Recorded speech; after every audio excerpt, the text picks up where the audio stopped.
going to go ahead and get started. This session is getting pretty full, so just make sure you're making your way to the front or filling in the seats in the center so that we can get as many people in here as possible. My name is Jolyn Jackson. I'll be one of the facilitators for this presentation. There are other consultants in and around the room with the staff badge on that if you have any questions or need any assistance, just let us know and we can hopefully get your needs met. So I just have a few housekeeping things to first review with you guys. Remember, the exhibit hall is open until 5:30 today. From 3:30 to 5:30 today, everyone is invited to the reception poster session and the Art of Expression exhibit in Dean's Hall. It's going to be great. There's tons of resources, lots of great studies. Highly encourage you guys to go check it out. Remember, to get continuing education credits, you must complete and hand in the verification form at the registration desk prior to departing on your last day of attendance. This is where you'll put the codes given at the end of the session, at the end of the presentation. You can access the PowerPoint and any handouts for this session via the conference website or the Groupio app. We are also asking that upon the completion of each presentation that you give us feedback for the session via the Groupio app, mobile app, or with the paper in your folder. And also, if you are an ASHA member watching remote via the webcast, CEUs are not available through Penn State or Patton. As an attendee of the webcast, you may print a copy of your attendance certificate and submit this certificate to ASHA certification directly for contact maintenance hours. If you are a person in the audience, please submit the bubble sheet per the conference directions prior to leaving the conference. Okay, so now I'd like to introduce our presenter for today. This is Erica Simmons. She's here to share some great information with you. She holds a master's in special education and applied behavior analysis from the University of Pittsburgh. She also holds a bachelor's degree in elementary and special education from LaRoche College. She has spent 2 years at Pace School as the 5 to 9 autistic support verbal behavior teacher. In the past year at Pittsburgh Public School District as one of the middle school teachers 6 through 8, autistic support verbal behavior teacher. She has worked closely with Patton's Autism Initiative over the past several years.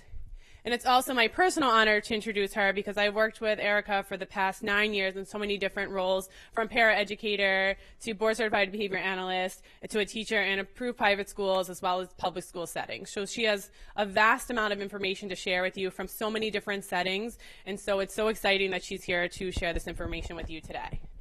So I'm going to go through just the first couple of slides to get started today on teaching job skills and activities of daily living.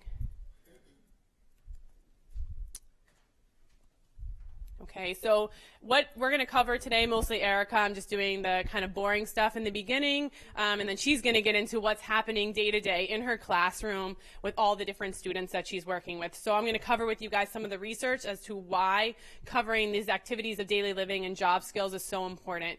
And when we talk about activities of daily living, we're looking at issues related to hygiene, dressing, chores around the house, as well as moving into then some job skills. She's going to review with you guys what type of school she's in right now and the different student profiles so you can learn about what type of learners this is appropriate for, the different instructional sessions that we can use for ADL and job task completion, the teaching procedures that are necessary in order to get these skills mastered, various data systems that you can then use in your classrooms or home programs, the importance of bringing what they're doing in the school to the home and the community, because just doing jobs and activities of daily living in the classroom isn't going to get us what we need to get. We need to get it in the natural environment, in the community, and in the home. So she's going to share with you guys the importance and the process and the documents that she uses to make this happen. And then we have a slide in here about next steps, because some of these different instructional opportunities that she's provided to the students was just in this past school year, even in the later half of the school year. So there's definitely some areas that we want to, add from the following year and years to come, as well as have some feedback from you guys. Throughout this session, she's going to cover a lot of different topics. We're just asking to hold your questions until the end so that we can get through all of the different video examples that she wants to share with you guys so you could see it in application. If there's a question that you have somewhere specific that she maybe went too quickly or you need her to explain a concept, go ahead and ask a question, but we're going to save most of the questions for the end. Okay, so let's look at why this topic is so important and what she's going to share with you. The research shows that 35% of young adults ages 19 to 23 with autism have not had a job or received postgraduate education after leaving high school.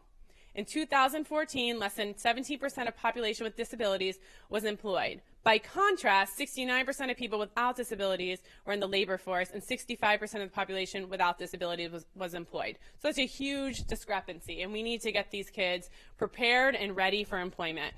Students with autism, compared to youth without disabilities, were found to be more likely to have no formal services after high school, and half of these individuals did not participate in vocational or educational activities in years immediately following high school. So we need to figure out how are we going to get them ready for post-high school years in a functional way, both activities of daily living and preparing them for jobs. Most adults with ASD live dependent lives. Fewer of 1/3 have regular employment. Most live with parents or in supported living, and those who are employed are often in jobs that pay below living wage. So most of them are still living very dependent lives with caretakers or in different group situations. Once students complete high school, these individuals lose all mandated special education services, and they enter a world of adult services that is plagued by, as you guys know, that's why you're probably in here, long waiting lists, which is unprepared to meet their unique needs.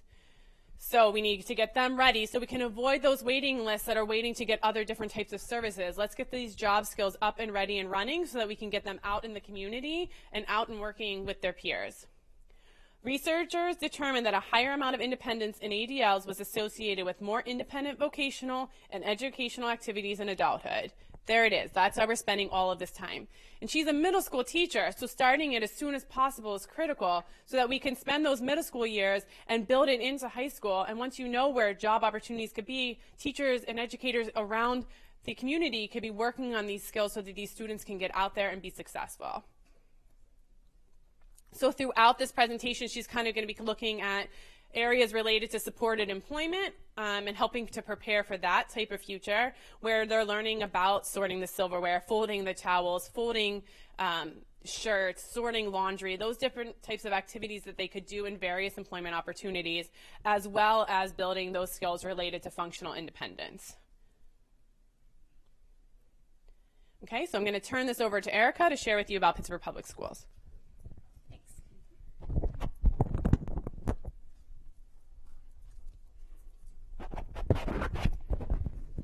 Sorry. Okay, is that good? Yeah, okay. All right, so I'm just going to talk a little bit about Pittsburgh Public Schools, my classroom, and then go into some of the data systems that we use throughout this year to teach some of those activities of daily living. So Pittsburgh Public Schools is a large urban school district located in Pittsburgh, Pennsylvania. Some of the strong beliefs of Pittsburgh Public Schools is that all students can learn at high levels and that teachers should have a profound impact on the student development and have ample training and support and resources, and that the family should be the essential parts of that learning process. Within Pittsburgh Public Schools, there's 54 schools. There's 23,000 students enrolled within the district, so it's a very large school. And there are 8 classrooms within Pittsburgh Public Schools that receive consultation through Patton's Autism Initiative. All right, so this is just a quick slide about the trending enrollment through Pittsburgh Public Schools. So currently, as I said, there's 23,000 students within Pittsburgh Public Schools, and there are 4,315 students that have a disability in the school, so 18% of them. So in Pittsburgh Public Schools, there are 89 classrooms with students with special needs, 37 autistic support classrooms, 21 life skills classrooms, and 3 multiple disabilities. All right, so a little bit about my school. So I work at Pittsburgh Classical Academy, and it's located in the west end of Pittsburgh. It's a Spanish magnet school, and it's a middle school, grades 6 to 8. There are 305 students enrolled, and 151 are males and 154 females. So 27% of the students have an IEP. and 68% of all of the students enrolled are economically disadvantaged. The school offers learning support, speech and language, itinerant hearing and vision, and multiple disabilities. So we have a multiple disabilities classroom and 2 regional autistic support classrooms, and 1 being a classroom that uses principles of applied behavior analysis. So a little bit more about my specific classroom. So I am a regional autistic support classroom, and I have been receiving consultation through the Autism Initiative patent for the past 4 years. And if you know anything about them, you get a site review in the fall and the spring. And so all of our site reviews have been over 90%, and our most recent site review has been 100%. So as it's been said, we use the VB-MAPP and principles of applied behavior analysis under the supervision of the patent's Autism Initiative. So this past year, I had 5 students with 1 special education teacher and 2 paraprofessionals. And this current year, I'm slated for 8 students. All of the students in my classroom have an autism diagnosis, and 1 student has a primary diagnosis of intellectual disability. 2 of my students are currently receiving services from an occupational therapist. 3 students have speech and language, and 1 student is receiving hearing services. One student has a positive behavior support plan and an active functional behavior assessment. The students attend adaptive specials, so art, Spanish, gym, health, and swimming. They are integrated with their typical peers for breakfast, lunch, recess, and intervention. And intervention is something that Pittsburgh Public adapted in the beginning of the school day, which is a time for the whole school to work on specific skills that they need extra support in. So our students work actually on social skills during that time. So a little bit about the student programming in my classroom.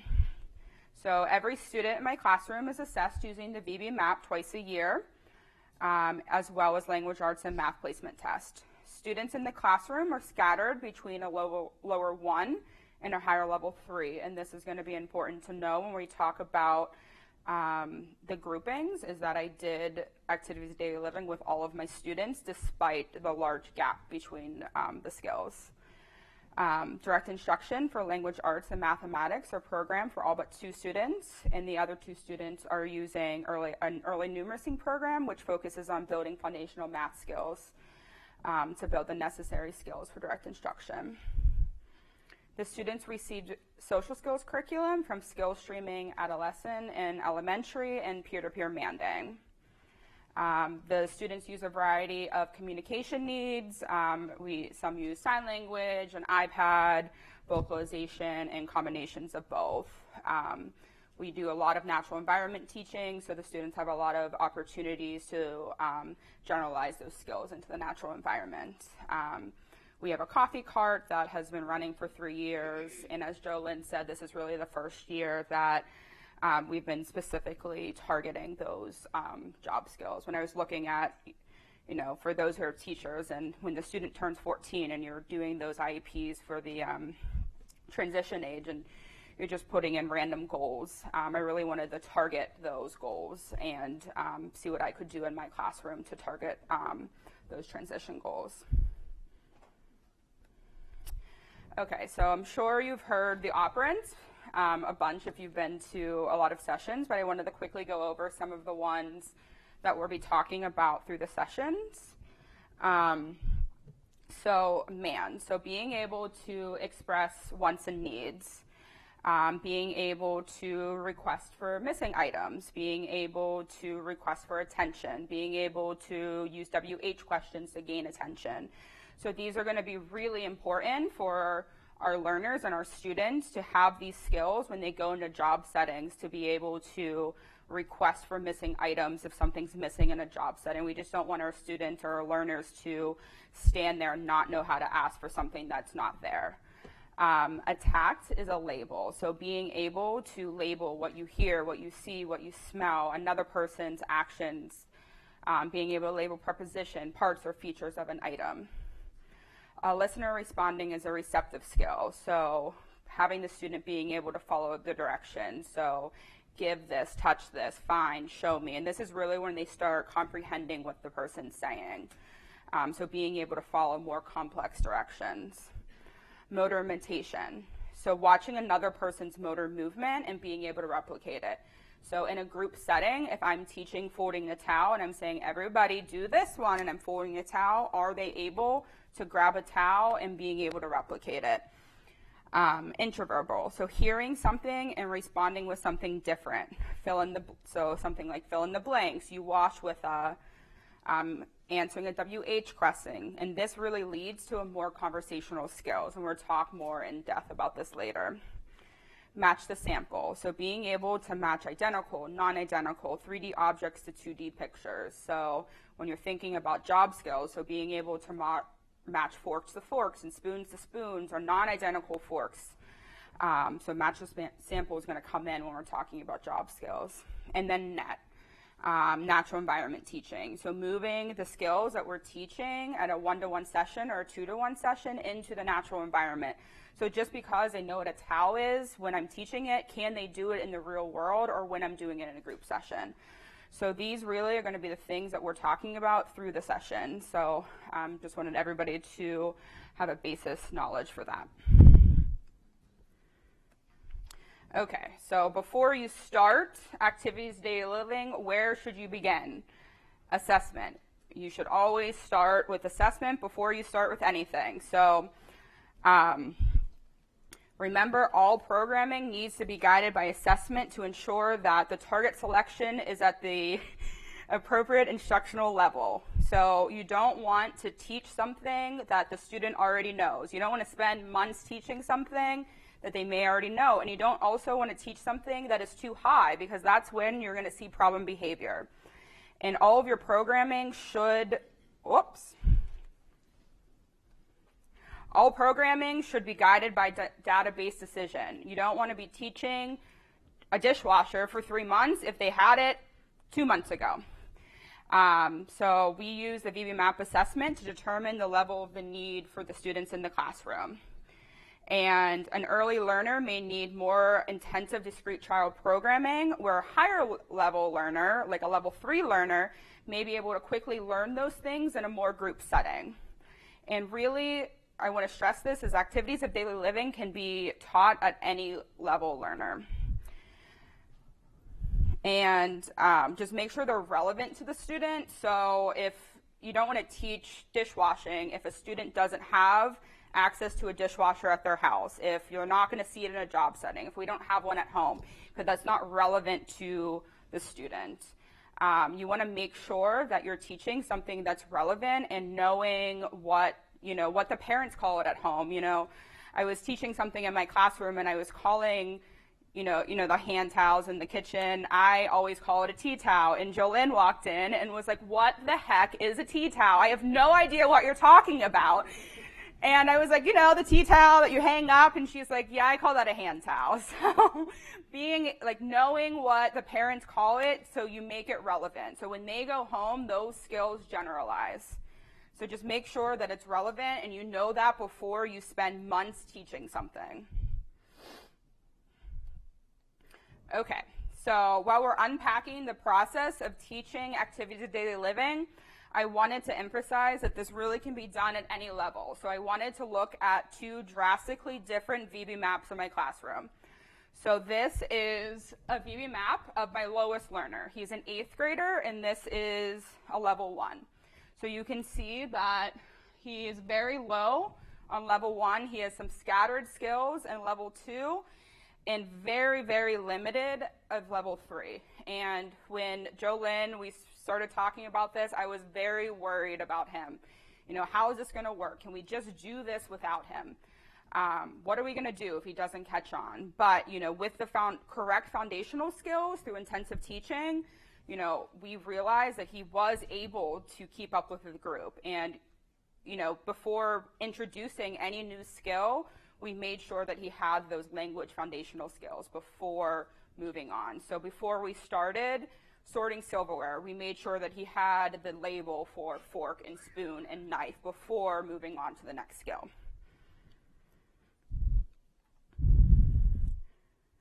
Okay, so this is a drastically different VB-MAPP. This is a level 3, my highest learner. So he's also an 8th grader.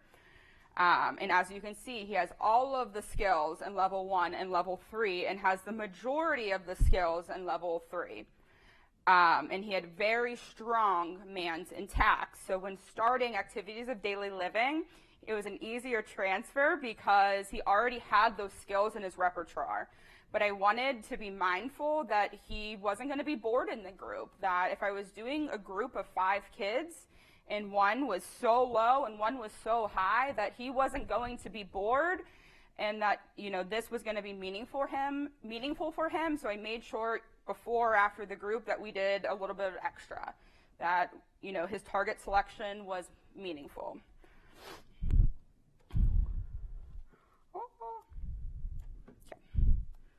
Okay, so before you start, there's just some program considerations for activities of daily living. So there's 2 ways you can teach them. You can teach them through tasks of intensive teaching, or you can use a task analysis. So for the purpose of my presentation, we use teaching the task through intensive teaching, and they both can work, and they both cannot work. So for teaching the task through intensive teaching, some of the pros, so some of the students may benefit from being taught specific components of the task through the task and the receptive and the intraverbal, the imitation, the match the sample, and other targets in intensive teaching. It's really going to broaden their repertoire across the verbal operants. And some students may need that repeated trials. So research really shows that children with autism needs that mass trials to really gain that skill for them to generalize.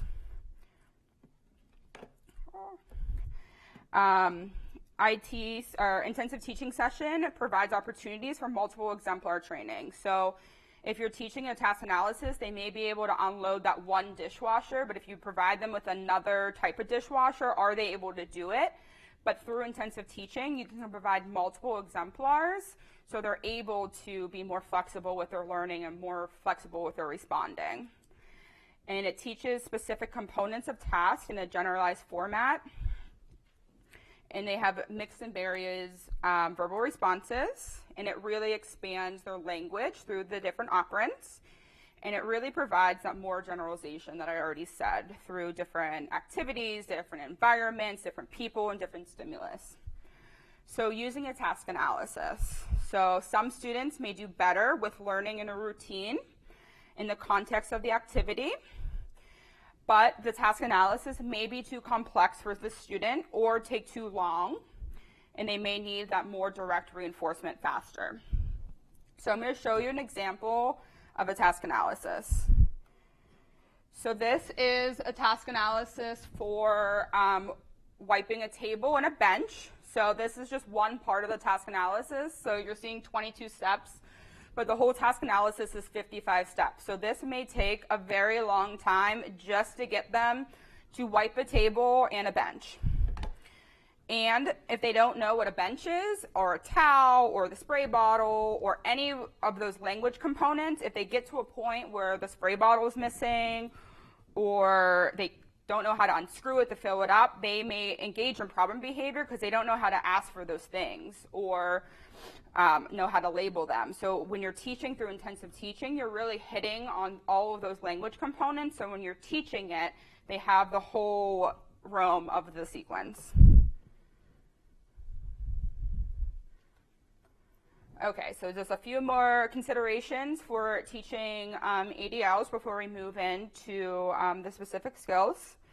So make sure programming throughout intensive teaching are age appropriate. So you might not want to teach doing laundry with a 5-year-old.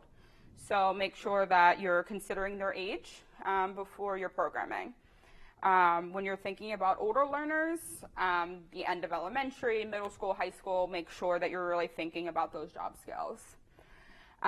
Consider transitioning into more age-appropriate and social reinforcers for older learners. So when you're transitioning into more social reinforcers, they're going to be able to engage in same-age peers, and you want them to be able to participate with same-age activities. So You don't want to keep giving them tangible and edible reinforcers, because in a job place, they're not going to have that type of reinforcers. The reinforcers they're going to get are social. You're doing a nice job, or they're just going to get reinforcement from completing the task. So you want to move into those types of reinforcers if it's appropriate. I didn't have learners that was completely appropriate for, but I'm saying if it's appropriate for, start moving into more social reinforcement. It's important throughout all levels to select targets that will be used when teaching tasks of ADLs prior to teaching. So especially for your lower learners, make sure you're hitting them in intensive teaching before moving them into groups. So make sure you're teaching the TAL as attacked before teaching folding TAL in a group setting. And throughout all of our procedures, we use the Colper procedure and a cumulative graph were used. Okay, so I'm going to go through intensive teaching and MAND and through all of the levels. So level 1, level 2, and level 3 for all of our different learners, and talk about the programming that you can use to teach the skills. There's some videos and some data sheets that I use throughout. So for our early level 1 learners for intensive teaching, so for receptive skills, receptive pictures. So you're going to want to make sure that the learner is able to select an item from an array. So this is going to be able to transfer in a group if you have a busy table and you're going to say, everybody grab the towel. So are they able to look in an array and discriminate between the items and pick the towel? And you want to make sure that even though there's pictures on the table of a towel and they can grab the picture, that they know that a towel, a 3D object of a towel. That's going to be really important. Just because they have a picture of a towel doesn't mean that they have the 3D object of the towel. Imitation. So this is going to be very important through teaching ADLs, and very important at level 1 that they can imitate your skills and they can follow along with the group. So teaching imitation skills that will be used for the skills that you're using. So folding the towel, scrubbing back and forth, turning the water on and off, wiping back and forth. So the imitation will allow the learner to be more independent in the group skills. So fine motor imitation, gross motor imitation with objects, and the most important one is motor imitation with objects and discrimination. So in a group setting, if you have a whole bunch of objects out and you're saying, all right, you're saying grab the towel and do this, can they grab the towel that you want and not the paper towel and not something else, and can they grab the right object and imitate what you're doing? Okay, so continued intensive teaching level 1.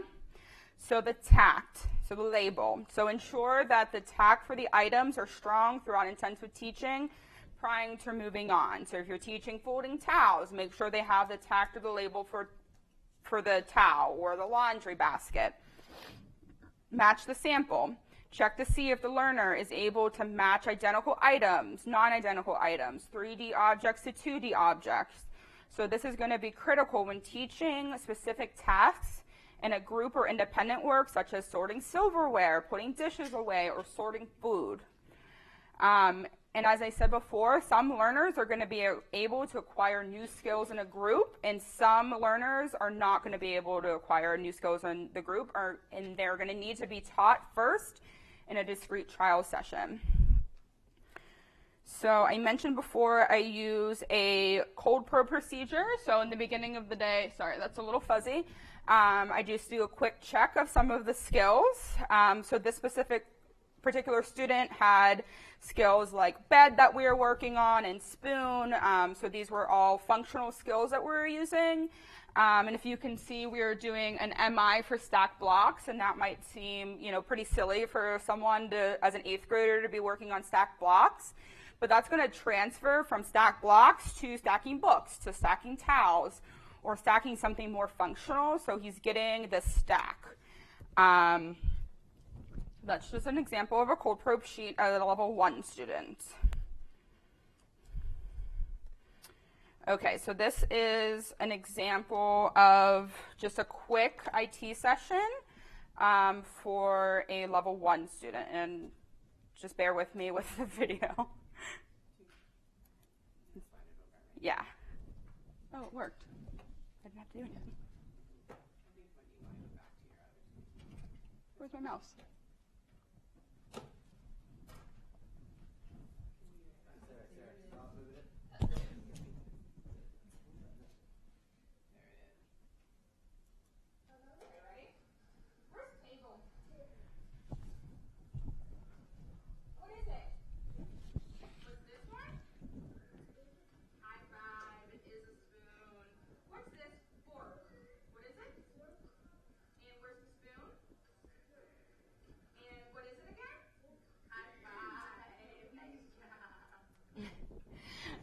So as you can see, we were mixing between receptive skills and tact skills for some of those more functional skills like fork and spoon and table at the discrete trial session, and then we would move them more into the natural environment.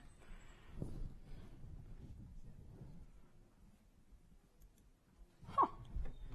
That worked. All right. So moving on to teaching a level 2 learner, so a little bit of higher.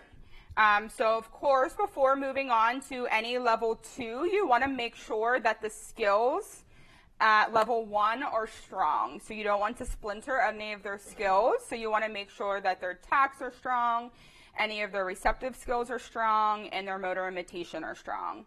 So tact. So continue teaching your functional tact. So at a level 2, it might not be that functional to be teaching toys, but start teaching things like apron and paper towel and bowl, things that they're going to be using. Start teaching the learner to be able to teach another person's ongoing action. So what am I doing? Wiping. What am I doing? Spraying. If I'm opening something, what am I doing? Opening. And then move on to 2-component actions. So what am I doing? Wiping the table. What am I doing? Spraying the table. What am I doing? Wiping the chair. And if your actions are strong and your tacts are strong, you shouldn't have to teach wiping table, wiping chair, wiping wall. That was really hard. Those should come for free because your tacts are strong and your actions are strong. And then teaching the learner to label parts and features of items. The learner must have strong tacts and have conditional discrimination. So if I'm saying, what's the whole thing? Picture. What's this part? Handle. What's this part? Handle. What's the whole thing? Picture. And it's actually the exact example on the thing. It was perfect. So you want them to be able to discriminate what you're saying. In level 2, you're looking for the student to start learning concepts and generalize the skill across items and learn familiar features and items and actions with any item without specific training. So receptive or listener responding skills. So you want to check to see if the learner can perform specific motor actions on command. So stirring, closing, washing, and then 2 components. Show me wiping table, cutting paper, washing bowl. So, discrimination, in a job setting, there's going to be a lot of things out. So you want them to be able to discriminate what you're saying. So if I'm saying, go pour the water into the cup, you want them to be able to listen to what you're saying and actually be able to do it. Because in a job setting, there's going to be a million things out, and you want them to be able to listen to what you're saying and follow the direction. And imitation skills. And continue to ensure that those imitation skills are strong for future functional tasks and generalized motor imitation repertoire. So interverbal, so fill in the blanks. So you dry with a WH questions. What are some things you use to wash dishes? What do you use to dry with? So for interverbal, you want to make sure that your tacts are strong and your actions are strong. So you don't want to just jump into teaching interverbals if they don't know what dry means, or if they don't know that you use a towel to dry, if they don't know what towel is. So just some, peace of mind before you teach interverbal, just make sure they have the actions and the tacts strong. This is just a quick example of a skills tracking sheet I used for tact part whole. So if you don't know, skills tracking sheets are a great way to see what skills they have and how long you've worked on skills. So this particular is a tack part hole. So you can see for pants, we are working on the parts in the feet, the parts of the pants. So the legs and the buttons and the zipper, the jacket, the zipper and the sleeves and the pocket. You put the date you started working on it and the date it was introduced, so you know how long you're working on it. And if you're teaching, if the kid is able to generalize, you may not have to teach the zipper on the pants and the zipper on the jacket. It may already generalize. For this particular kiddo, we had to teach the zipper on both. But okay, so we talked about those complex following directions, you know, getting the pitcher and pouring it into the cup. And how do we teach them to be able to do that? So that process is called joint control. And this kind of goes through a level 2 and a level 3, depending on the complexity of the direction. So joint control is a process of the student engaging in a multiple verbal operands that come together to strengthen a single response, and it's usually one verbal operand is the echoic. So this provides the student the opportunity to follow novel instructions by repeating all of the instructions to themselves, then searching out the items or activities which match what they're repeating. And then it's allow them to complete the instruction and the learner to follow the direction. So I'm going to go through this. So this is really essential, so we're not completing the whole task analysis. Okay, so for multiple step directions for joint control. So you're going to teach this first at the table, and then you're going to move into the natural environment. So you would have a whole bunch of pictures on the table, and you would ask this learner to get, so you're going to say, give table, chair, chicken, and towel. And then if the learner admits an error, or if you're teaching a new skill, you're going to have them rehearse. So say table, chair, chicken, towel. Table, chair, chicken, towel. Table, chair, chicken, towel. You're going to have them rehearse it. So you're going to get that self-talk going. So they're saying table, chair, chicken, towel. Table, chair, chicken, towel. And then you're going to allow them to do it. And if you need to, you can block their hands from grabbing the pictures. And then you're going to restate the prompt. Go ahead and do it. And then they're going to give them to you. So this is going to be really important when you're teaching activities of daily living. Because if you're telling them to go to the sink, turn on the water, and wash their hands, can they remember all of those steps you just said in your head? And you want to start teaching that echoic in their head for them to do it. So joint control honestly occurs in every aspect of your life. If you tell your husband to go to the store and get eggs, bread, and milk, and he doesn't have paper or he doesn't have his phone, how is he going to remember to get eggs, bread, and milk? He's going to say, okay, my wife said eggs, bread, and milk, eggs, bread, and milk, eggs, bread, and milk. And then he's going to get the giant eagle and he's going to say, all right, my wife said eggs, bread, and milk. And then he's going to be like, all right, I need the eggs, I need the bread, and I need the milk. So it occurs in so many aspects of our life, but we need to teach that skill to our children. So it happens when we're dialing a phone number, remembering a phone number, when we're shopping for groceries, locating a parked car, following driving directions. And this is really important to teach our children because they need to be able to follow multiple step directions. So I have a video of my student completing it on a tabletop with the cards out. At first, she needs that rehearsal. She can't remember what I just said. And then after we did it a couple of times, she's able to do it. And then I mix the pictures around. We do 4 new ones, and she's able to get it on the first one.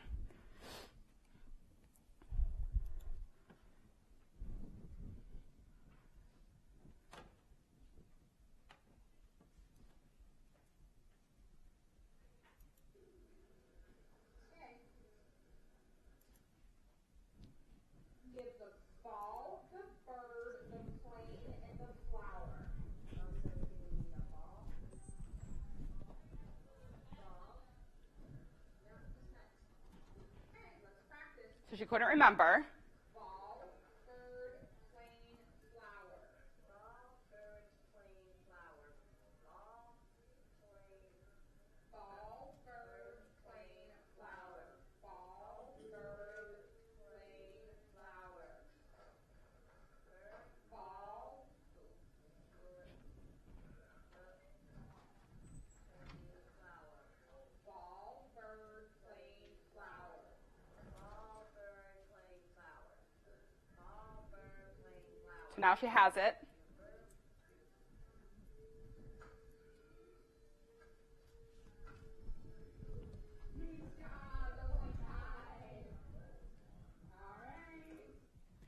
So in that first part of the video, you can see like she had like the first one, like she had the first direction, but then she forgot the last three directions. But then after repeating ball, bird, plane, flower, ball, bird, plane, flower, ball, bird, plane, flower, she was able to remember their direction. In the protocol, this is a 0-second delay. And then eventually you want them to be able to have the direction and then have a 5-second delay, and then a 10-second delay, and then have this delay and have to do something else, and then go back to it and be like, wait, what did I ask you to do a minute ago? And her being able to say, oh, right, ball, bird, plane, flower. So this is just the beginning of teaching her this joint control.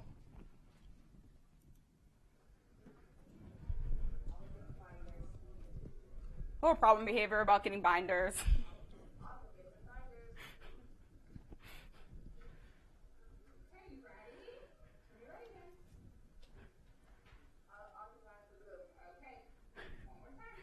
End of the day. Ambulance, car, cat, puzzle.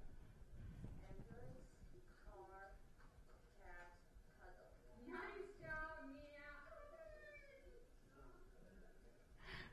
So the second time, she was able to completely follow the 4-step direction without needing the rehearsal, which is exactly what we want her to do.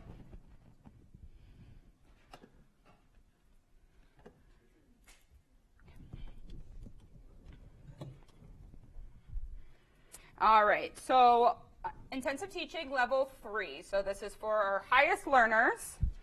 So of course, again, make sure our level 1 and level 3 skills are strong prior to starting any of our level 3 skills. So for our text, this is when we can start our prepositions, our adjectives, our pronouns, our adverbs. So the learner can label things. So where is the dish soap?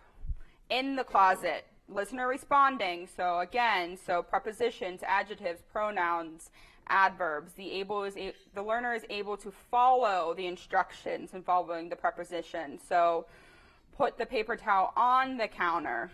The learner is able to follow 3-step directions. So get your coat, hang it up, and sit down. So just as we talked about, that's where the joint control comes in. That's how you teach getting your coat and hanging it up and sitting down. You use the joint control.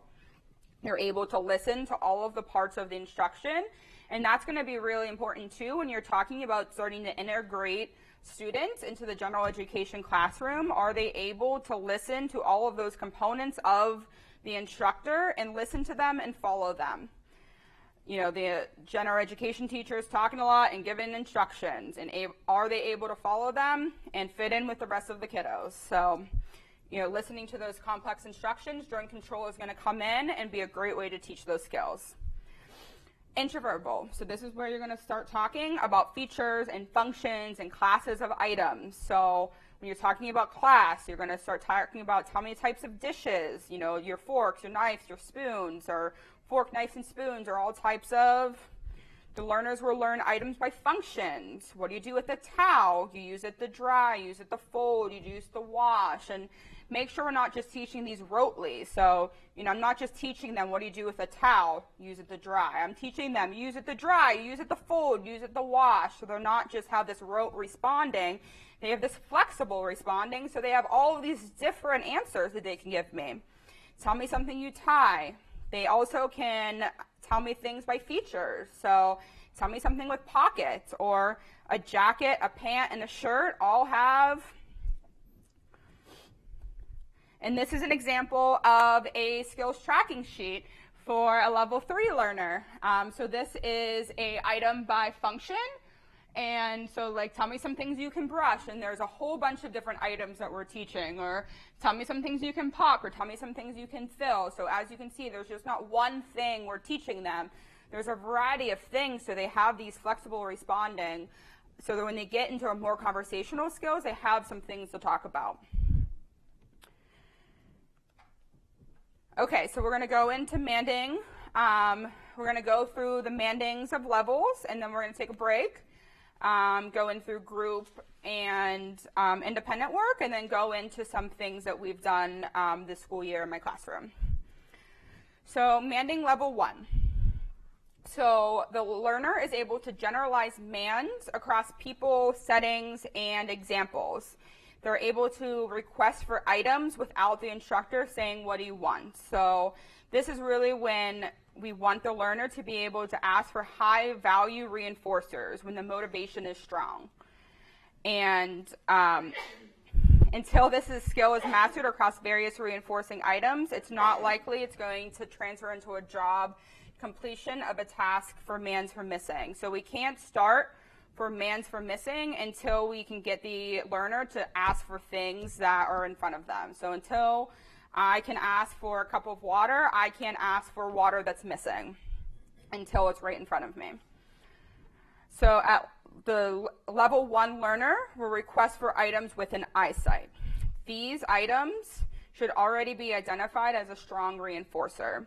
So if the piece of paper isn't reinforcing to me right now, you probably shouldn't teach me to mand for it. It should be something that is high value to me. And then you want to select the response form. Is the child using a device? Is the child signing? Is the child using vocalization? And then teach the child when the motivation is high. So if I just drank a pitcher of water, I shouldn't be teaching them to mand for water. Or if they just got done for lunch, I probably shouldn't be teaching them to mand for a Skittle. So teach them to mand for food when they're hungry, or teach them to mand for water when they're thirsty, or teach them to play with the trains when they didn't just have access to the trains for an hour or so. So make sure there is motivation for the item and they didn't just get satiated on it. This is going to allow the learner to be able to ask for different things they need through the activities of daily living. And then just with intensive teaching, we use a cold probe procedure, and we used a time sample. So throughout the day, we took a 10-minute time sample of how many mands they emitted through that 10-minute session. So this is just a quick level 1 mander, just to get the idea of where he's at. And he is just asking for toys. So, you know, as I said, I can't get him to ask for a towel until he can just ask for his basic wants and needs, things at high value. He doesn't care about a towel. I can't get him to ask for a towel right now if he can't ask for bubbles that are at high value.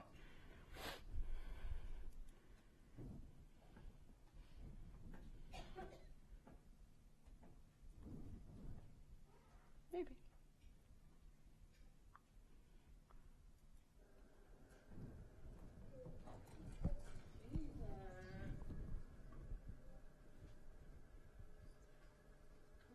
So I have the items he wants.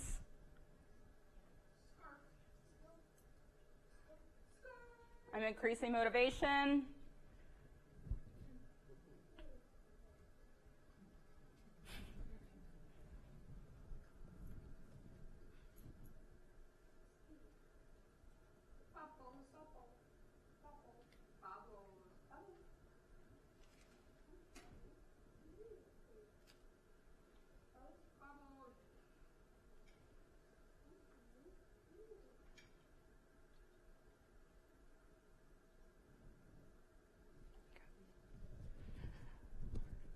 All right, so that's just a quick snip of, maybe.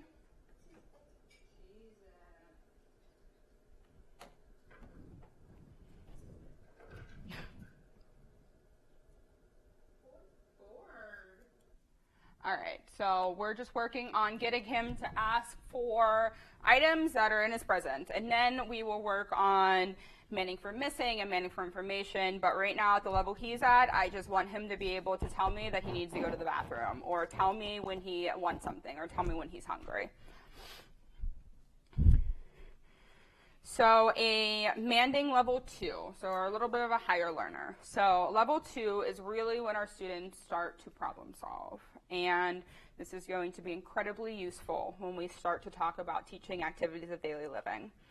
So the learner is going to be able to request for items that are missing.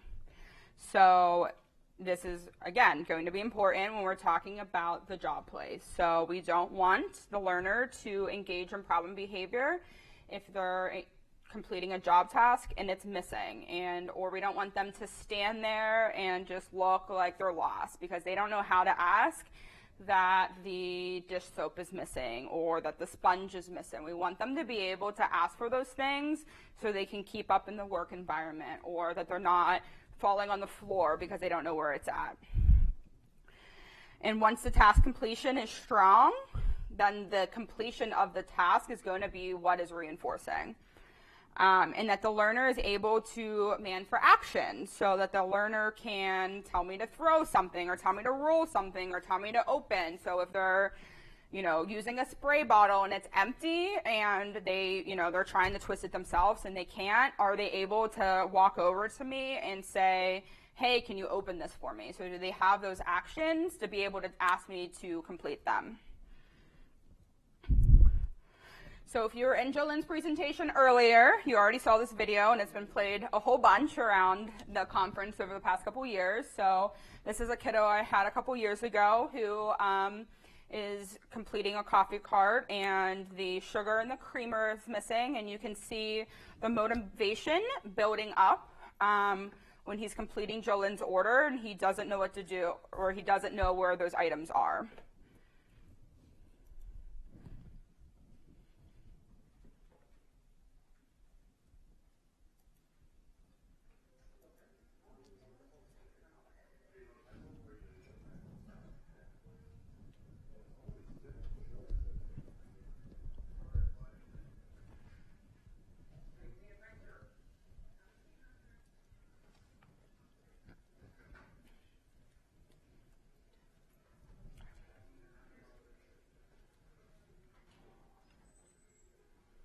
So he's making her coffee, everything's going well.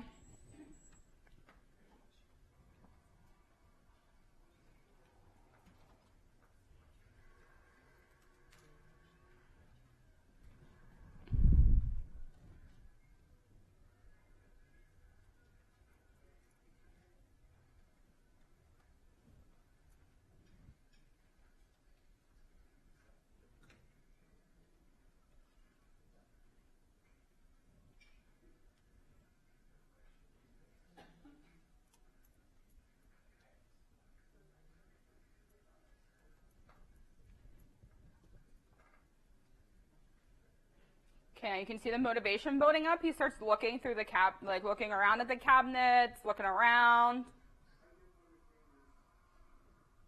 He's saying he can't find the creamer.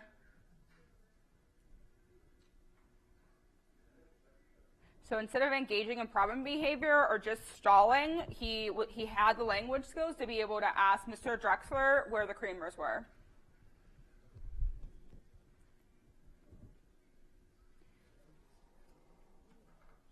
Now the sugars are also missing.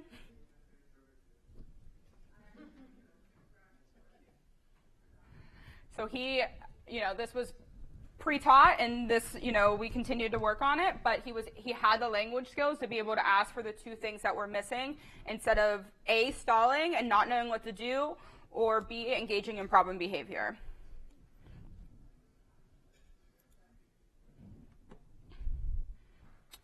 Okay, Manding level 3. So this is really where the student is problem solving. So they're able to give instructions, they're able to give directions, explanations, they're able to, tell a peer, tell a staff how to complete an activity. And this is a functional mand because the student is asking the listener to complete a task that's going to allow them to contact reinforcement. They're able to mand using WH questions. Where's the box? What time are we going to lunch? Why are we doing this? And is able to mand for other people's attention. So the next video is one of my students, and he is telling my paraprofessional how to fold a shirt. So this is the end video. We started this in the beginning of the school year, and it was not as great. He could not give instructions. And this is the end video. And he's using all of his language skills that come together for him to be able to give instructions. So he's using prepositions. He's using adverbs. He's giving eye contact. So all of these language skills are put together for him to be able to tell Miss B how to fold the shirt.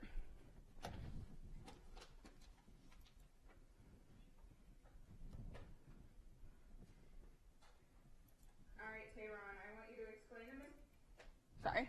B how to fold a shirt, and she's going to fold it.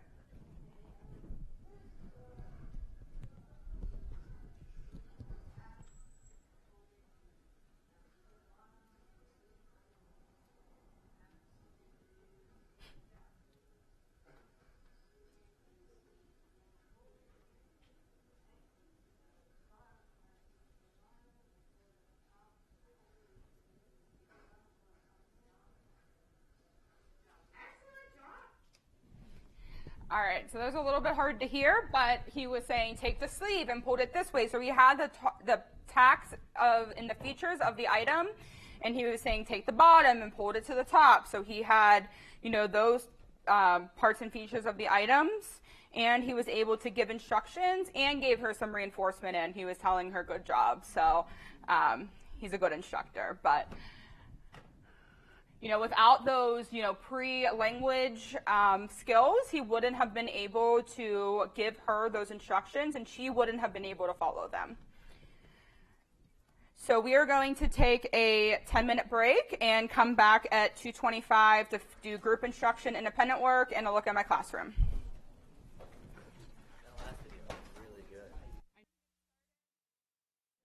So everyone has time to get to the poster presentations.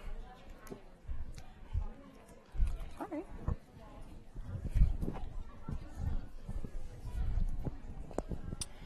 Okay, so we went through intensive teaching, we went through manding, and that's all great, but if we don't transfer those things into the natural environment, we just taught for no reason. So we want to make sure that we are transferring those things so that when we're going into job skills, that they're able to complete them. So natural environment teaching, or NET, is the format of instruction in which verbal and nonverbal skills taught are presented throughout the day across different settings, different instructors, and different exemplars and circumstances. A NET training must be guided by variables that are related to motivation. And NET really should be as natural as possible, and I know it sounds silly, but just try to make it as natural. And I know there's going to be some circumstances that you're going to have to contrive situations, such as manning for missing. There's not always going to be something missing. So there's going to be situations that you're going to have to systematically grab the dish soap so that they can ask for it. And there's going to be circumstances that there's going to be naturally occurring situations where the dish soap's going to be missing. But try to make it as natural. Just don't go, while they're washing the dishes, don't go and grab the dish soap from in front of them so they ask it. Make sure it's already missing before they go and wash the dishes. Make sure the careful selection of target is relevant to the student home and student school life and the contents that the student participates in. So we don't want to teach the student to ask for a fork while he's sitting at the table in the classroom, because that's really not relevant for him. But teaching him to ask for the fork while he's at lunch is going to be more relevant for him, because he's going to need a fork at lunch. Or teaching him to label the scissors during the arts and crafts activity is going to be more relevant, because he's using the scissors during the arts and crafts activity, where he's not using the scissors during the intensive teaching session. So reasons to teach in the NET. I talked about this briefly, but because many of our students with autism fail to generalize those skills that were taught or acquired from one setting to another or from one set or stimuli to the other. So if skills were taught only in direct instruction, it would be unlikely that the skills were generalized or transferred to the student's everyday natural environment. So no transfer or generalization would be no functional use of the skill, and they would develop rote skills. So like I said before, if you never transfer the skill into the natural environment, and the student can just identify 3 examples of a fork and 3 examples of a spoon, but when it comes down to the cafeteria and getting him to ask for a fork or label a fork, and he can't do it, you just spent months of nothing for him to be able to label those things if he can't do it in a natural environment. So make sure we're doing those checks to see if they can do it in a natural environment, and if they can't, make sure we're teaching in a natural environment. So net job skills. So having a strong foundation is critical for basic skills because some skills can only be taught in the natural environment. Job skills related and information can only be taught on site once a student has a basic repertoire across all of the verbal operants. So irrelevant and possible not transferable if taught only in direct instruction. So if you only taught in discrete trial session, so if you taught putting a fork into a bucket in the discrete trial session and you're like, oh great, now he can load a dishwasher. I taught him how to put a fork in a bucket in a discrete trial session. But can he really load a dishwasher now? So you want to make sure that you're actually teaching in the natural environment and not just in the discrete trial.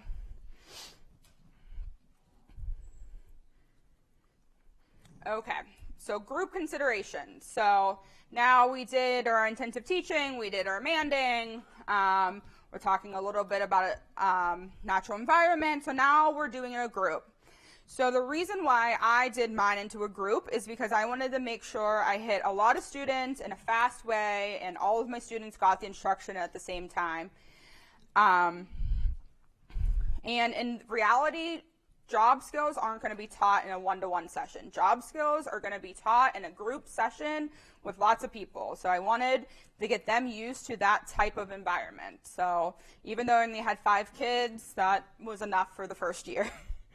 So before starting group, keep in mind the instructional level of the learner.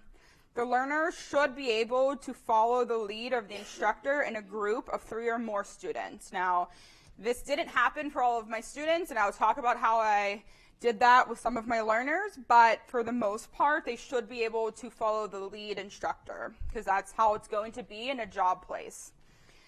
When the activity of daily living is completed in a group, it's critical to have individual targets based off the student programming and previously mastered skills. So just like all of what we just talked about. So they should already have some of these basic language skills mastered through intensive teaching. So they should already know the parts and the features of a towel and what a towel is and what a towel does before you move on to talking about it in a group session.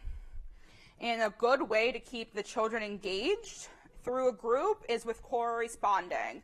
And corresponding is when all of the students are responding at the same time. So I'm saying, everybody, what is this? I have a hand signal, and they're responding at the same time, and they're saying towel. So they're looking. I have my hand signal up. Everybody knows that when my hand is up, they look at my hand. When my hand is down, they're responding to towel. Now, this is going to be easily said than done, and this is going to be meaning that they have targets mastered that are similar. So my students are scattered, so they don't have a ton of skills mastered the same, so we did as much as possible, but that's going to get your group engagement up. So we use some corresponding and some individual responding based on their individual targets. And you want to follow their VRs. So what a VR is, a variable ratio schedule of reinforcement. So depending on the level of the need, is how many responses you should be reinforcing.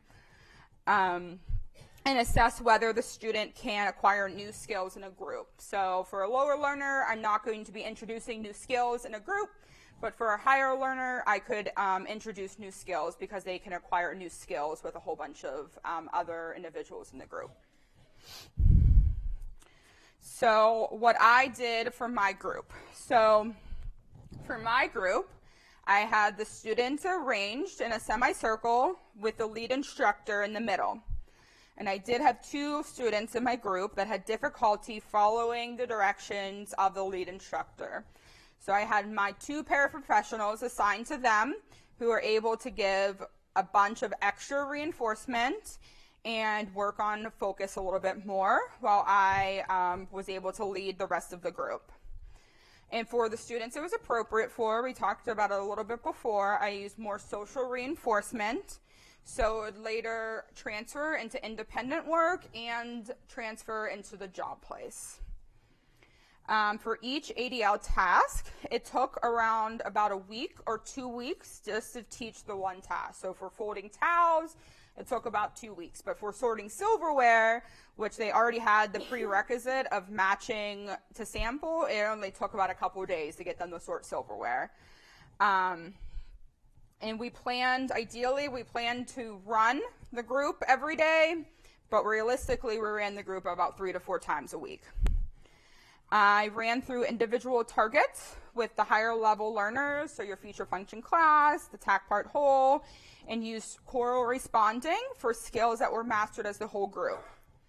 I then modeled the skill, so I would say, all right, we're going to learn how to fold a towel. I would fold the towel, have them watch, and then I would have them complete the skill at the same time as me. All right, we're going to do it as a group. Everybody do this one and do this, and then I would allow them to do it independently. And since I did have a very wide range of learners, I had my very low learner up to my highest, I didn't wait for all of them to have it mastered. So 4 out of my 5 always had it mastered when I moved on, and then my lowest learner may not have always had it completely independently, but we took that time to work on it outside in a little bit more of a one-to-one session and gave him some time to catch up. Okay, so this looks super confusing, but this is the data sheet that I used to track my group responding. And really, this was just a guide for me as the instructor to know that I was giving my students enough opportunities to respond throughout the session. So, and research really shows that effective group response should be around 4 to 6 times in a minute for an intermediate learner. So I assigned 1 paraprofessional to collect data for 1 minute on each student. So data was collected for response correct, response incorrect, and opportunity no response. And we didn't collect it every group. We took data about twice a week. And then a percentage of the response correct was collected. So response correct over the total number of responses. So this was a guide for me to make sure I was hitting all of my students throughout the group. I was giving them enough time was giving them opportunity to respond, and that their percentage of response correct was increasing. And then this is just a quick graph. I would graph the percent correct on the graph so I can just see if there was any trends. Okay, so this is one of my group videos. I have to admit it's not the prettiest. There's some problem behavior, somebody complaining about folding towels for the 3rd time this week, and there's lots of going on, but that's reality, and that's how groups work. So this is just a quick video of one of the groups that were ran.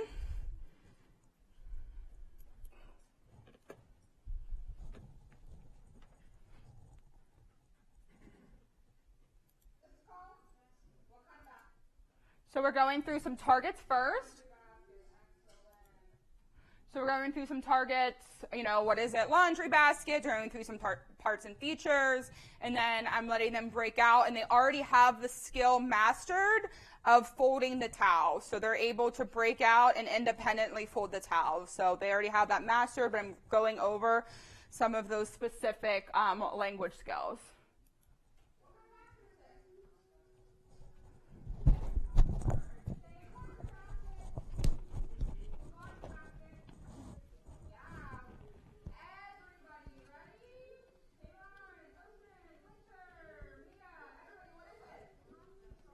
Those your corresponding.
So Mia's in the background complaining that towels belong in the washing machine and not at school.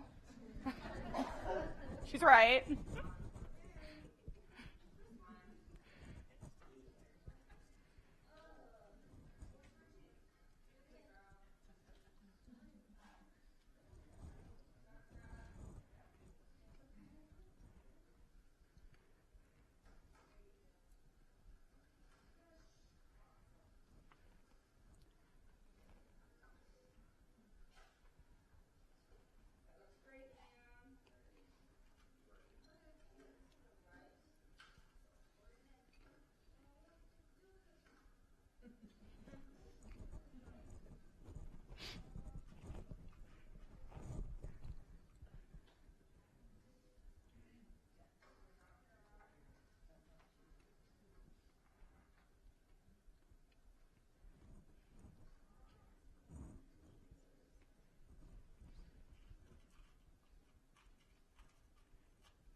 Got some language in there. Show me stacking towels.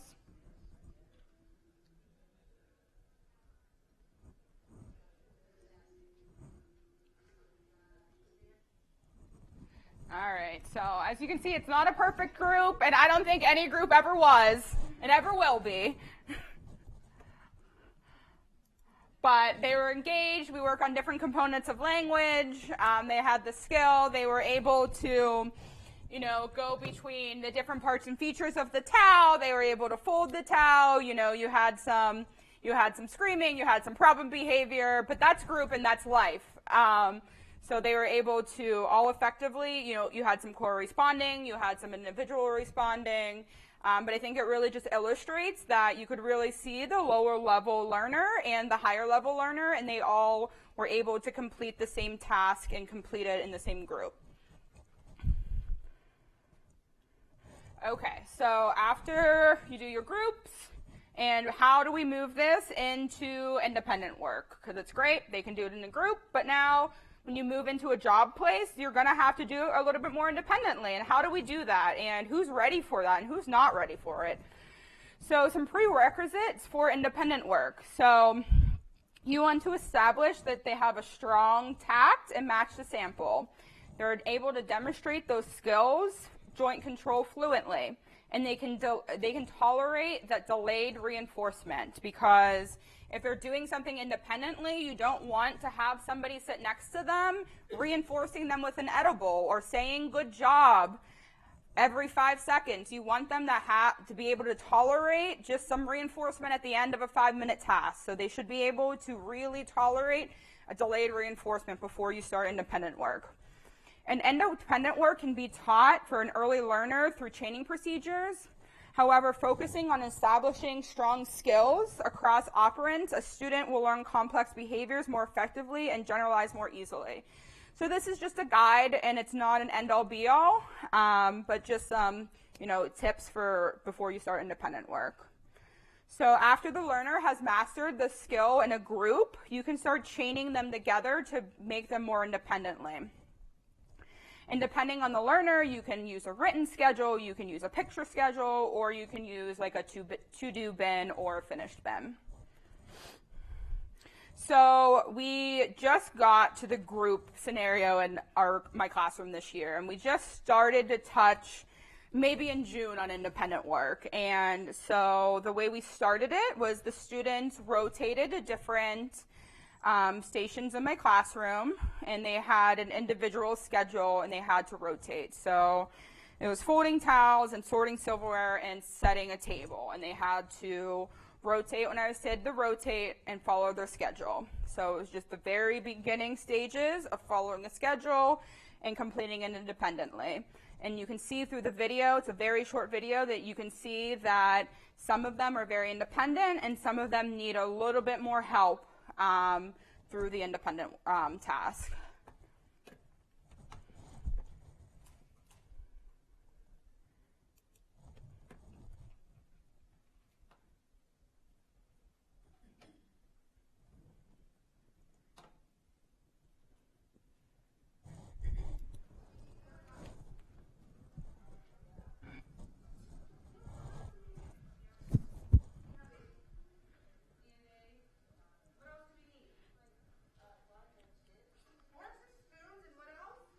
So it doesn't have to be fancy. I literally wrote it 5 seconds before, and they followed along and was able to rotate throughout.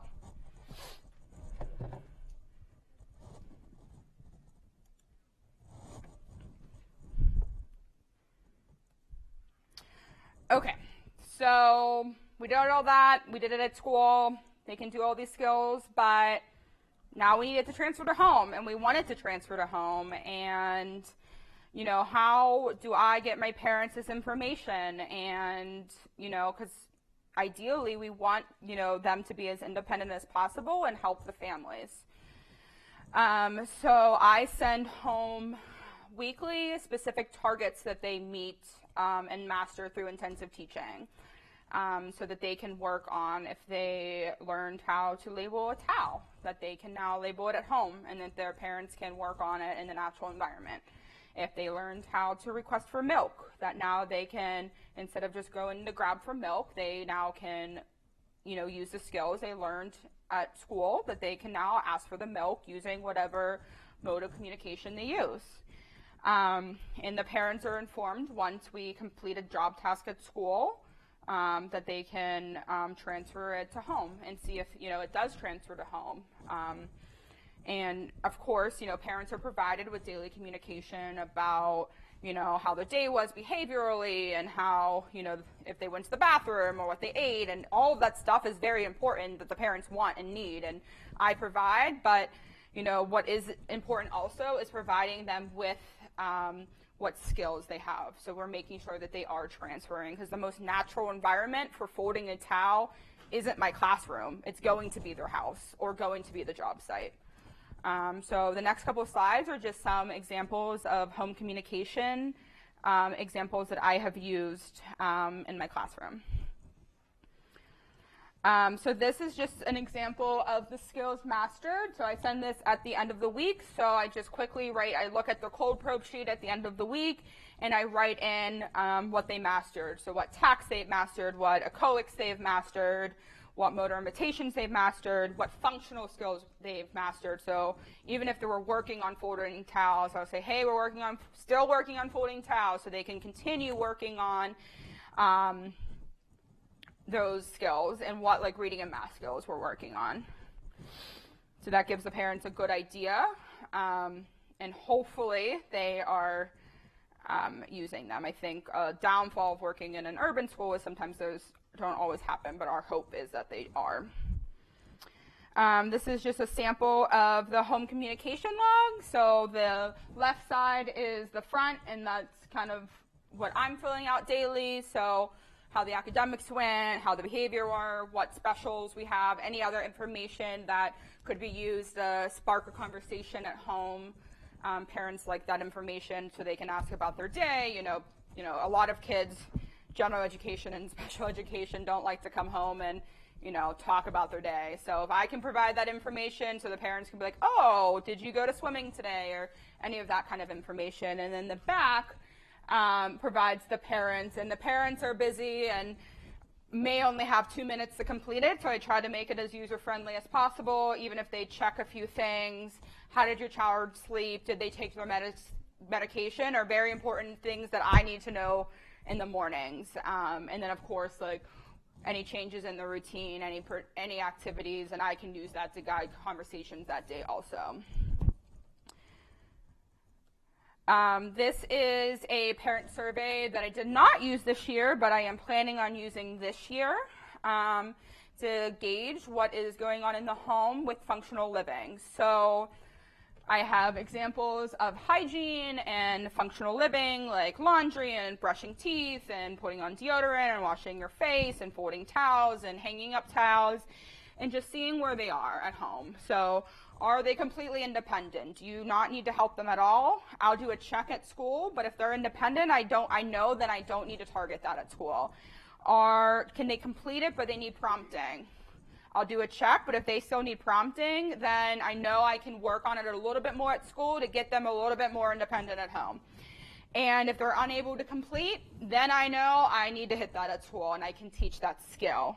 And do they even want us to work on it? Because some parents may not want us to even work on hygiene. And if that's okay, I'm not going to teach your child to put on deodorant if you don't want me to. So I want to gauge what they want us to, and then next year I can do my groupings better. Because if I have 4 kids who can already fold a towel, I'm not going to do a whole group on folding a towel. But if I have a whole group who doesn't know how to wash dishes, then I know I can do a whole group on washing dishes. So this is just a quick blip of one of my parents who I sent home a letter just talking about all the great things that we did this year, and said that I was presenting on the skills that we did, and asked them if they could send me anything they were doing. So she sent me 2 videos, and one I'm going to play of her daughter transferring the skill into the home. And she was so surprised of like her doing the skill, and she was like, who showed her how to do that? And I was like, oh, we did it. And she was just like so over the moon that we were doing those skills at home, and she was so happy. So this is just a quick video of Mia doing it in the home.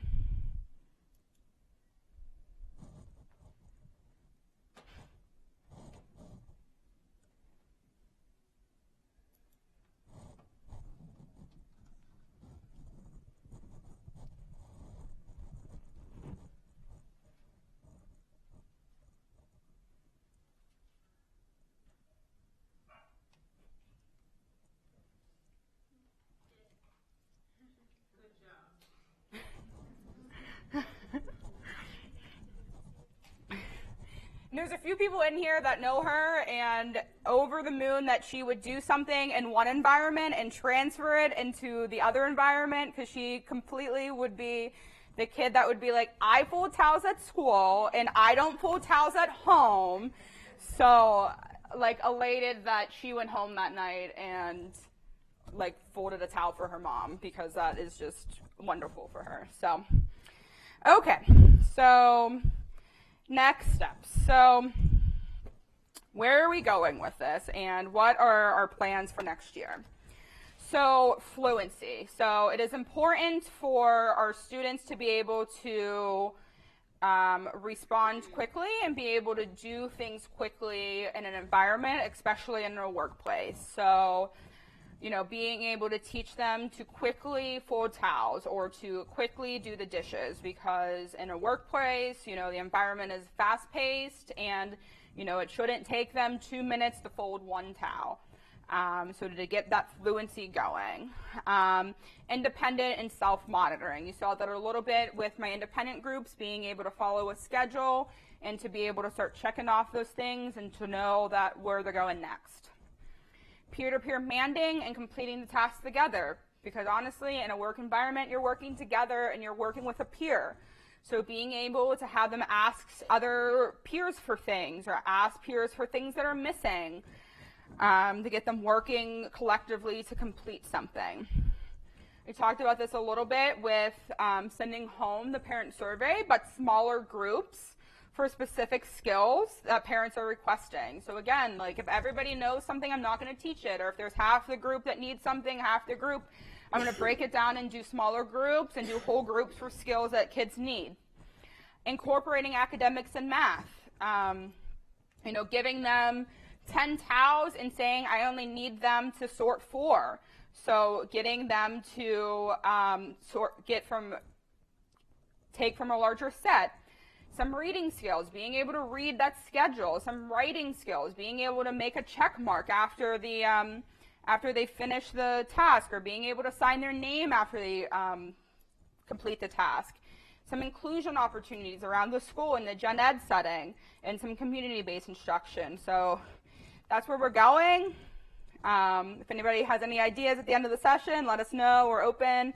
So the next couple slides are just what we've done. Some quick videos of, the kids doing what they've done. So here is look into what we've done. So I talked briefly about the coffee cart, so our school has the PCE Cafe. It's located in my classroom. It started in January of 2016. So the original supplies, the Keurig, the coffee, the creamers, the sugars, the cups, and the cart were funded by DonorsChoose.org, and $500 was raised to get all of that up and running. And since then, we've been working on life skills and social skills and communication skills. So staff members from all around the building will put orders in. The students will read them and complete the order and deliver them to their classroom or location. Students are assessed to see first if they can label the item. So again, like in those intensive teaching sessions, we're working on, can they label coffee and creamer and sugar and Keurig and cart and elevator key and all of those things first, and then they're taught how to operate the Keurig and filling the water and navigating the hallways and using the elevator and pushing the cart safely. And once the students have mastered those skills, then we're able to take a step back and watch the students do it independently. And we've had students being able to take the order, do the order, navigate the hallway, use the elevator, deliver it to random classrooms, and come back completely independently. And the hopes of it would be that the money raised would, allow us to buy things for our classroom, but, since we haven't really made money, but we've been able to keep up with buying coffee and those things. But really what's valuable is our students have really gained valuable skills and life skills from the coffee cart. So these are just a few pictures of the coffee cart. So that's just the setup. If you see, this year we have a little bit of a low learners this year with reading. So this year we added orange symbols on it that match up with the order form. So they're able, for those who can't read, know if it's a sun, then it matches up to the sugar packets. And this is the order form, which happens to be Jolene's. And she wanted her coffee to be delivered now. And she wanted donut shop and 1 coffee creamer and a sugar packet. And if the student was unable to read, they would know to find the triangle and to grab 1 triangle and to grab 1 diamond and 1 sun. And then it's on a little push cart, so they're able to deliver it around the school if needed. But Jolene was in my classroom, so. Okay, so we worked on folding towels this school year. So this is just a quick video of them folding towels. And this is my lowest learner. And the first time we worked on folding towels, and I was like, this is never going to work. It was literally hand over hand, and I was like over top of him like this, folding a towel. And I was like, he's never, ever going to be able to fold a towel. So this is, or maybe it's folding a towel.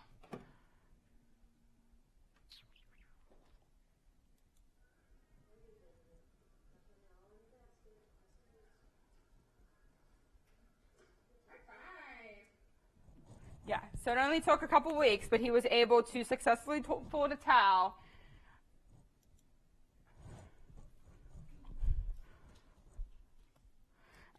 We worked on sorting silverware.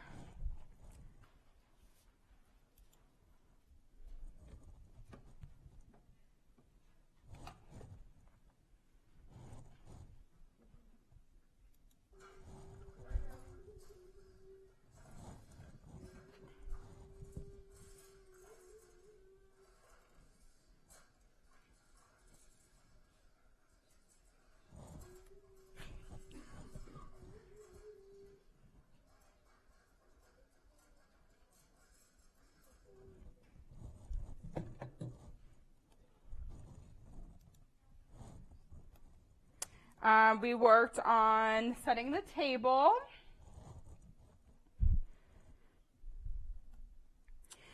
We did some gardening, which was super fun. So there's an organization in Pittsburgh called Grow Pittsburgh, and they come around to a bunch of the city schools and provide us with all of these awesome things and lesson plans, and they come in and do amazing lessons for our students. Of course, with a lot of my kiddos, I need to break it down a little bit further than what they're teaching. So teaching them, the plants and the intensive teaching sessions and the tools in the intensive teaching sessions. But then they're able to go outside in the very natural environment and work on those planting skills. In the dead of winter, we're out planting. But at the end of the year, we were able to go outside, and we had like bushels of kale and spinach, and then we like made a huge like salad with it, and we worked on cutting carrots and everything. So it was a great experience for them, as well as us. So it's great to have that with our building. So we do something called Blessings in the Backpack. So every Friday, some of the more economically disadvantaged students get a backpack or a little bag that goes in their backpacks that is filled with non-perishable food and drinks that they have food over the weekend. So it is our job to fill those backpacks. So we have, if you can see on the right side, there's a list of foods and things, and we sort them first into these bins, and then we put them in the bag. So they're able to follow the schedule, being able to find the item, do the schedule, and complete it.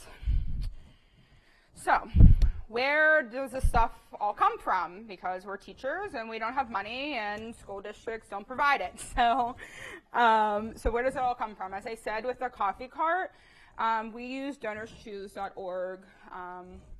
It's a organization that you can make a project. So we made a coffee cart project that we put everything we wanted.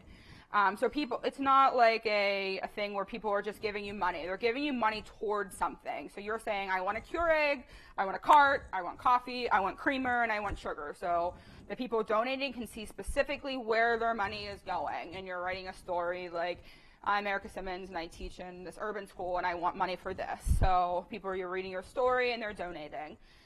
So our project was fully funded for $500. So we were able to buy our cart and our Keurig and all of our coffee creamers. So that funded like our big stuff. And other than that, really, we've just used dollar stores and thrift stores and yard sales and flea markets and families and friends. I've, posted on Facebook numerous of times of like, I need old socks and shirts and pants and random things. So my family very much knows I need random things at all points of times, and they have no idea why, but they give it to me anyway, or go into random flea markets all of the time. But yeah, so that's where it all comes from. But thank you guys so much for coming. But I wanted to thank Jolynn for being my mentor and supervisor the last 9 years. And it honestly wouldn't have been possible without your ongoing support and reinforcement. So thanks. Let me know if you have any questions. Huh? Yeah, does anybody have any group questions before we give the code? Yep.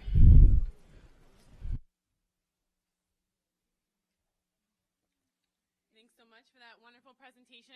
Hopefully, I have that microphone so they could.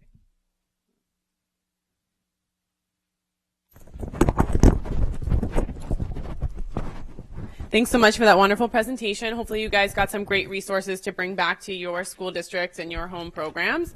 I just have a few announcements to make for today. Just remember that the poster session is going on, so that you can check that out over in Dean's Hall. Starts from 3:30 to 5:30, so you have a little bit of extra time to get yourself there and get situated. Remember that anyone seeking social work CEUs must sign in and out daily at the registration desk.